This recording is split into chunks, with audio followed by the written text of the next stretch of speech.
terhadap para tersangka, penyidik Polda Metro Jaya akan melakukan penangkapan. Kemarin sudah saya perjelas lagi bahwa penyidik dalam hal ini akan melakukan penangkapan terhadap yang bersangkutan. Mengadili 1. Menyatakan terdakwa Muhammad Rizik bin Hussein Shihab alias Habib Muhammad Rizik Shihab telah terbukti secara sah dan meyakinkan bersalah melakukan tindak pidana. Sampaikan kepada Presiden, hei Bapak Presiden, ini jenderal yang kau angkat menjadi penasehatmu terkonfirmasi orang yang berbahaya, terlibat pembunuhan di KM 50 dan terlibat Meskipun banyak menemui ketegangan demi ketegangan bahkan sampai tahap perlawanan, namun Pak Presiden Prabowo Subianto tidak mundur, tidak gentar sedikit pun untuk membabat dan melibas habis oknum-oknum pembuat gaduh, oknum-oknum perusuh dan bisa memecah belah bangsa. Nah, rekan-rekan, apakah Anda setuju dengan tindakan Pak Presiden Prabowo Subianto yang benar-benar melakukan tindakan tegas untuk oknum-oknum pembuat gaduh tersebut? Nah, apakah setuju atau tidak? Namun rekan-rekan, saya takut kalau misalnya ini tidak ditindak tegas, maka hal-hal seperti mengadu domba sesama anak bangsa, menciptakan kegaduhan, menambah kekeosan, ini takutnya dinormalisasi dan malah membuat dan mengancam stabilitas nasional di Indonesia itu sendiri. Maka dari itu, ayo deh kita simak dan analisa terlebih dahulu. Saya katakan kepada panitia, Anda sudah dengarkan ceramah saya? Ajak semua muslim yang ada di Pontianak, apakah itu Melayu, apakah itu Dayak Islam, apakah itu Bugis, Buton, Makassar, termasuk Madura, juga Banjar, saudara. Banjar juga penduduk asli Kalimantan, saudara. Kumpulkan semua di masjid depan Kesultanan. Saya mau bicara. Kumpulkan umat Islam, saudara. Begitu kumpul, saya minta mereka bawa senjata yang mereka punya. Bawa semua senjata. Saya ceramah lewat mikrofon dihubungkan yaitu dengan speaker masjid, saudara. Saya katakan di situ, hei umat Islam yang ada di Pontianak, jangan lepas senjata kalian. Persenjatai diri kalian semua, bersatu. Jangan sampai kalian letakkan senjata sebelum Dayak-Dayak itu kembali ke kampungnya. Selama mereka tidak letakkan senjata, haram kalian untuk meletakkan senjata. Kalau mereka nyerang, serbu.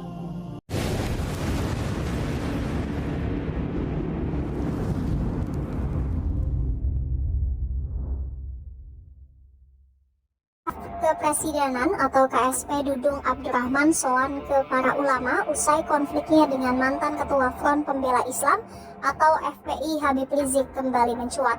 Sebelumnya Habib Rizik Shihab menyebut pernyataan Presiden Prabowo soal pindah ke Yaman merupakan hasil bisikan dari sosok yang ia juluki Jenderal Baliho. Habib Rizik Shihab mengaitkan julukan tersebut kepada Dudung yang saat ini menjabat sebagai Kepala KSP setelah sebelumnya sempat mengemban posisi sebagai penasihat khusus Presiden bidang pertahanan. Dudung pun memberikan respon atas kritik pedas yang dilontarkan Habib Rizik baru-baru ini. Di muatribunnews.com, Dudung secara tegas menyatakan bahwa dirinya tidak memiliki persoalan pribadi dengan Habib Rizik. Mantan Kasat itu justru mengingatkan peran penting ulama dalam masyarakat yang seharusnya membawa keteduhan dan tidak merendahkan pihak lain. Di tengah konfliknya dengan Rizik Shihab yang kembali mencuat, Dudung juga soan ke para ulama Indonesia pada Selasa 5 Mei seperti dimuat situs resmi KSP. Mantan Kepala Staf Angkatan Darat atau Kasat itu melakukan kunjungan ke kantor Majelis Ulama Indonesia atau MUI di Menteng, Jakarta Pusat, Selasa 5 Mei. Kunjungan ini menegaskan komitmen pemerintah untuk terus membangun sinergi yang kuat dengan para ulama demi menjaga stabilitas dan keutuhan bangsa. Kastaf Jenderal Dudung menyampaikan bahwa pertemuan ini merupakan momen yang sangat istimewa, terutama dalam kapasitasnya yang baru ditunjuk oleh Presiden Prabowo untuk menjembatani komunikasi antara pemerintah dan tokoh agama. Kepala Staf Kepresidenan juga menjelaskan bahwa fokus utama dari kunjungan ini adalah untuk menyerap aspirasi para ulama agar dapat diteruskan langsung ke tingkat pimpinan negara. Staf menyadari bahwa tokoh agama dan tokoh masyarakat merupakan pihak yang berhadapan langsung dengan masyarakat. Ia juga menyatakan komitmennya untuk menyambut masukan tersebut. Selain menampung aspirasi para ulama, Kastaf juga menggarisbawahi pesan penting dari Ketua Umum MUI terkait pentingnya menjaga kerukunan nasional di tengah masyarakat. Kastaf menekankan bahwa tercapainya stabilitas negara bukanlah tugas satu pihak saja, melainkan tanggung jawab kita semua, pemerintah maupun MUI, agar stabilitas negara Kesatuan Republik Indonesia tetap terjaga. Kunjungan silaturahmi yang berlangsung hangat ini diterima langsung oleh jajaran Dewan Pimpinan Pusat MUI. Pertemuan tersebut dihadiri oleh Ketua Umum MUI. Mau apa tuh protes-protes Indonesia gelap?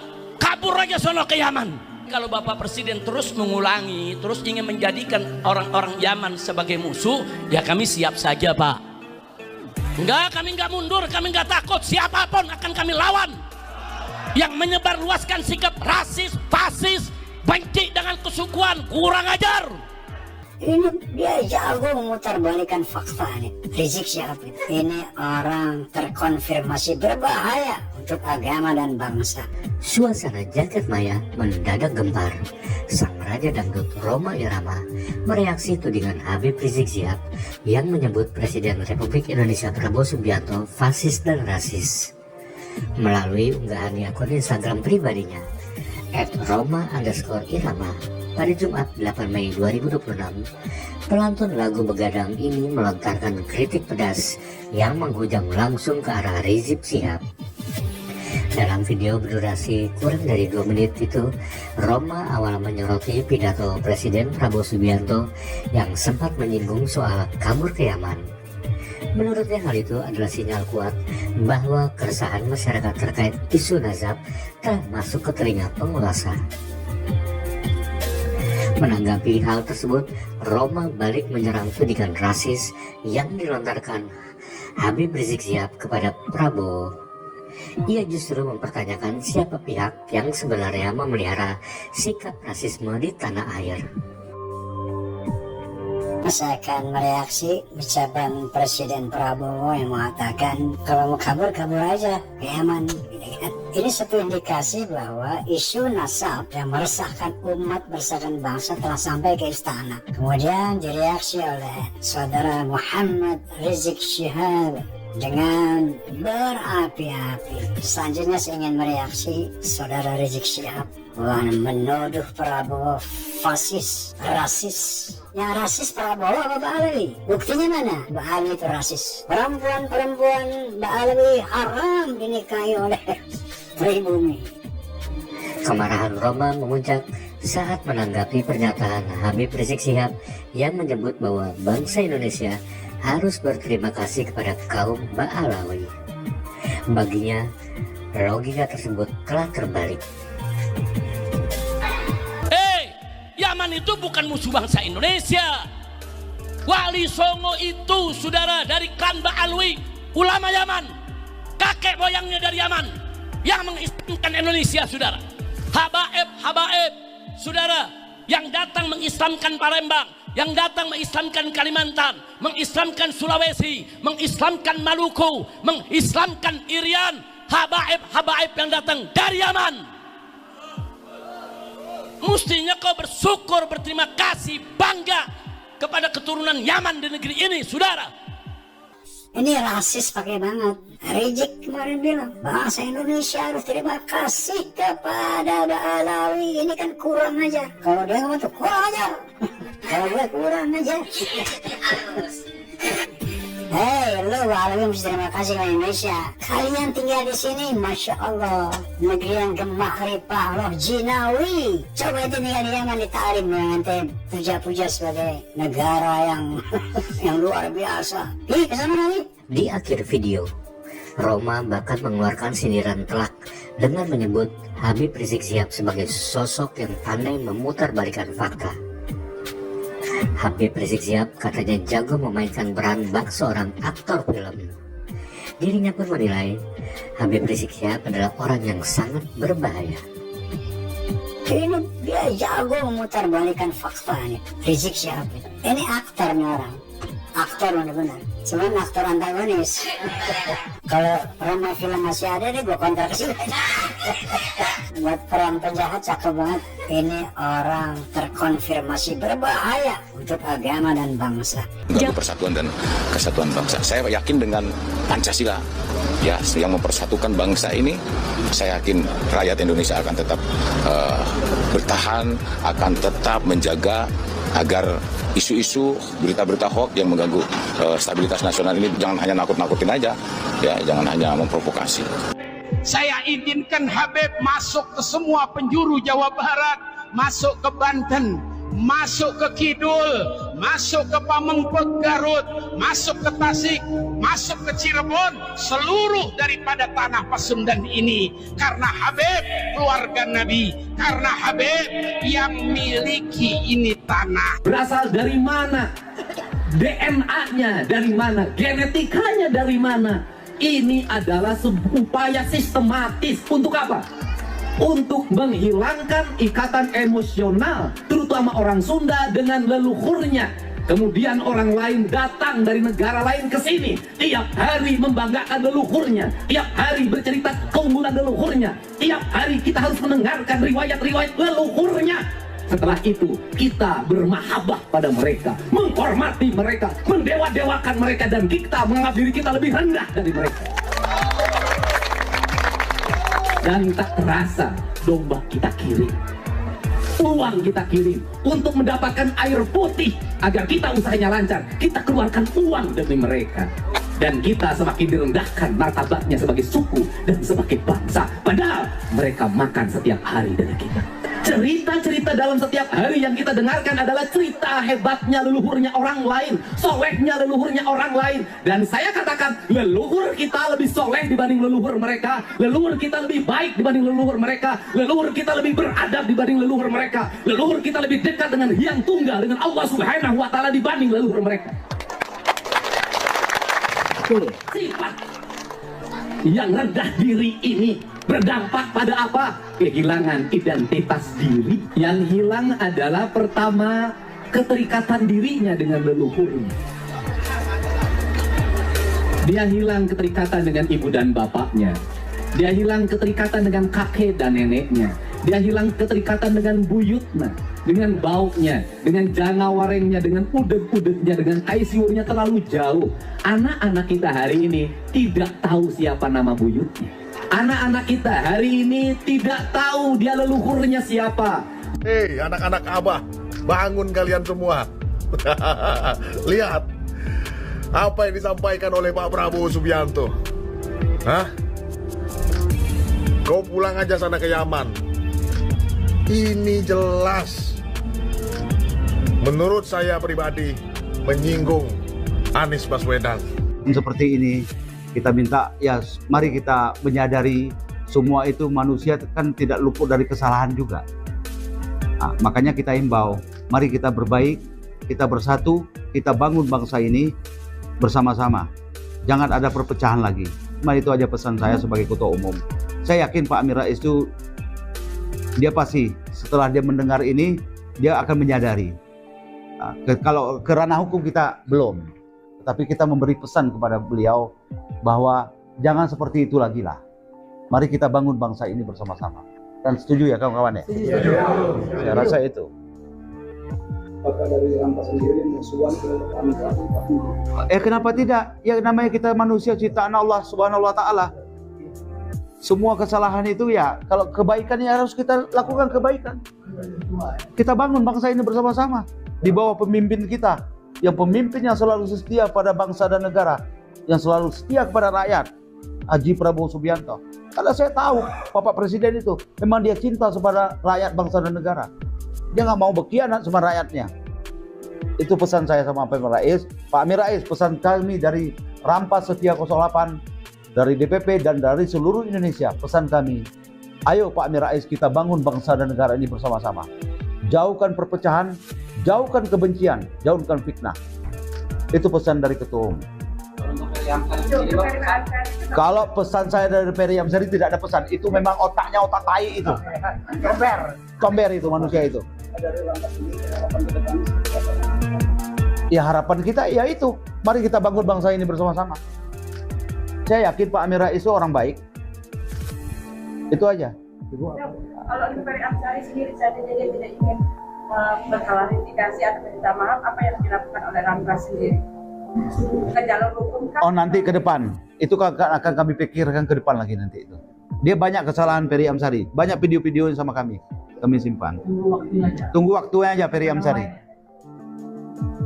Apa bisa dibilang Ferry Amsari ini adalah salah satu tim sakit-sakit pasal pemilu? Oh udah jelas. Memang dia memilih yang sebelah. Karena nggak ada menang pemilih dia ya sakit hati. Ya dia memang provokator terbesar di bangsa dan negara ini. Ya dia mau cari panggung itu, cuma panggungnya nggak laku. Nggak laku itu Ferry Amsari itu. Dijual pun kemana pun nggak laku. Kerjanya kayak mulutnya kayak mulut perempuan, merepet aja di mana-mana. Benar nggak? Jadi pesan saya Ferry Amsari, memang otak kamu tuh isinya comberan semua itu. Nggak ada. Yang dilakukan presiden itu cuma kebaikan dan kebaikan untuk rakyat. Kalau di mata Ferry Amsari, semua jelek. Semua salah. Kayak dia aja malaikat, kayak hebat banyak. Jadi pesan ketum itu aja. Saya sampaikan. Pesan buat masyarakat dari Rampas sendiri. Pesan saya menghimbau seluruh saudara-saudara saya dari Sabang sampai Merauke, sebangsa dan setanah air. Saya mengajak kepada saudara-saudara saya, mari kita bangun, mari kita kuatkan persatuan kita terus. Walaupun kita berbeda suku, tetapi yang menyatukan kita adalah NKRI. Bang, kayaknya benci banget sama LSM antek-antek asing itu. Begini, satu hal yang harus kita sadari. Indonesia ini dijajah ratusan tahun, itu bukan sekedar untuk menguasai wilayahnya, tapi untuk memastikan negeri ini tetap jadi pemasok bahan mentah bagi industri negara-negara maju. Setelah kita merdeka, pola itu tidak pernah hilang, hanya berganti bentuk dia. Dari penjajahan fisik menjadi dominasi ekonomi, perdagangan, teknologi, dan opini global. Teori dependensi menjelaskan bahwa negara berkembang seperti Indonesia ini akan selalu dikunci agar tetap menjual murah bahan mentahnya dan membeli mahal barang jadi dari negara maju. Karena itu setiap kali Indonesia mencoba untuk naik kelas seperti sekarang ini nih, lewat kebijakan hilirisasi dan industrialisasi, resistensi pasti muncul. Contoh nih, ketika Indonesia menghentikan ekspor nikel mentah agar diolah di dalam negeri, apa yang dilakukan Uni Eropa? Kita digugat ke WTO. Kenapa? Karena kepentingan industri mereka terganggu. Mereka pusing mau dapat di mana lagi nikel mentah yang murah meriah kalau Indonesia tidak mau jual. Nah, ini membuktikan bahwa selama Indonesia hanya jadi pemasok bahan baku, semuanya akan dianggap baik sama mereka. Tapi saat kita mulai membangun kekuatan industri sendiri, seperti yang dilakukan oleh Presiden Prabowo saat ini, tekanan dari mereka pasti datang. Dalam geopolitik modern, tekanan itu tidak selalu lewat militer. Teori soft power menunjukkan pengaruh bisa masuk lewat media, lembaga donor, NGO, riset, hingga pembentukan opini publik. Ya, tidak semua NGO bermasalah, banyak yang bekerja untuk kepentingan publik. Tapi publik juga tidak boleh naif bahwa sebagian bisa menjadi saluran kepentingan donor asing itu. Pola ini selalu terlihat kok. Setiap Indonesia mendorong proyek strategis, hilirisasi atau penguatan industri nasional, selalu muncul narasi masif yang menggiring opini seolah-olah kebijakan itu pasti gagal, pasti salah, atau pasti merusak lingkungan. Nama masyarakat adat dijadikan tameng. Kritik itu penting, tapi publik harus cerdas membedakan mana kritik konstruktif dan mana framing yang melemahkan kepercayaan bangsa pada kemampuannya sendiri. Logika sederhananya begini, kalau Indonesia mengolah sumber daya alamnya sendiri, membangun industrinya sendiri, dan lepas dari ketergantungan impor, maka pasar negara-negara maju itu akan menyusut dan pengaruh mereka melemah. Karena itu, tantangan terbesar kita bukan hanya tekanan dari luar, tapi apakah kita cukup solid di dalam negeri untuk menjaga kepentingan nasional kita. Bangsa besar itu tidak lahir dari mental menjadi pasar selamanya, tapi dari keberanian menguasai sumber dayanya sendiri dan percaya pada kekuatannya sendiri. Begitu kira-kira. Thank you. Sampaikan kepada Presiden, hei Bapak Presiden, ini jenderal yang kau angkat menjadi penasehatmu terkonfirmasi orang yang berbahaya, terlibat pembunuhan di KM 50 dan terlibat operasi begal nasab, terlibat adu domba kiai, pecah belah bangsa, terkonfirmasi sebagai orang berbahaya. Saya protes dari awal diangkat, saya protes. Dan tetap kita akan kirimi surat Bapak Presiden. Kalau Bapak Presiden belum tahu, kita kasih tahu. Ini orang terkonfirmasi orang yang sangat berbahaya. Saya tanggung jawab dengan apa yang saya sampaikan, saudara. Gara-gara saya protes, kelompok begal nasab marah. Loh kenapa marah? Ya karena yang saya protes kan yang mendanai mereka, yang membiayai mereka selama ini, saudara. Jadi saya protes jenderalnya, anjing-anjingnya menggonggong. Udah gitu dia pakai bela diri, saudara. Nggak rela disebut jenderal baliho. Alasannya dulu saya menjalankan tugas negara, kata dia.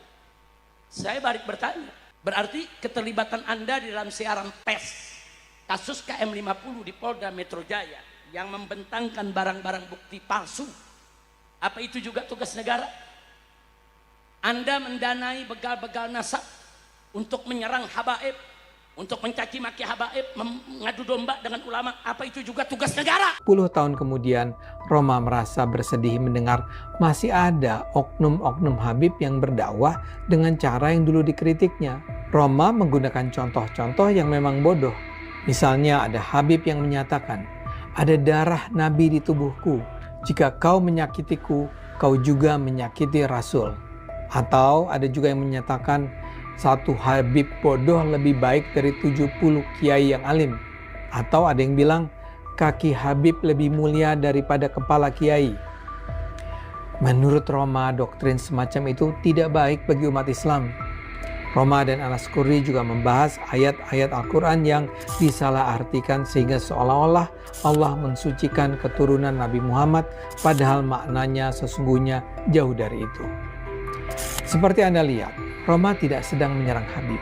Dia hanya menyatakan Habib itu tidaklah sakral dan dapat dihukum. Penegakan hukum yang tidak ragu-ragu, saya minta Jaksa Agung, Kapolri, BPKP, Badan Intelijen Negara fokus ancaman yang berat bagi kita. Hanya dengan penegakan hukum yang tegas dan intelijen yang baik, bukti-bukti yang kuat bisa kita segera mitigasi hal ini semua. Lawan saya presiden bukan bupati. Saya tidak akan mundur. Saya ini siap mati untuk bangsa dan rakyat ini. Saya tidak takut. Mafia manapun saya tidak takut. Apalagi ada Kapolri sama Panglima TNI. Masa kita takut? Apalagi guru-guru akan membantu saya, ya.